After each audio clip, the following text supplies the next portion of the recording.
اس کتاب کا اتارا جانا اللہ کی طرف سے ہے جو غالب ہے، حکمت والا ہے۔ اے پیغمبر، ہم نے یہ کتاب تمہاری طرف سچائی کے ساتھ نازل کی ہے، تو اللہ کی عبادت کرو، یعنی اس کی عبادت کو شرک سے خالص کر کے۔ دیکھو، خالص عبادت اللہ ہی کے لیے زیبا ہے، اور جن لوگوں نے اس کے سوا اور دوست بنائے ہیں وہ کہتے ہیں کہ ہم ان کو اس لیے پوچھتے ہیں کہ وہ ہم کو اللہ کا مقرب بنا دے۔ تو جن باتوں میں یہ اختلاف کرتے ہیں اللہ ان میں ان کا فیصلہ کر دے گا۔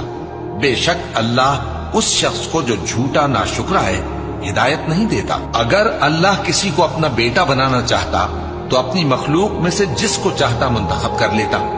وہ پاک ہے، وہی ہے اللہ جو اکیلا ہے، بڑا زبردست ہے۔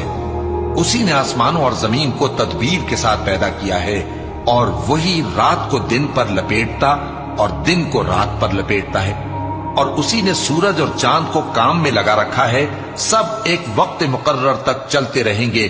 دیکھو، وہی غالب ہے، بخشنے والا ہے۔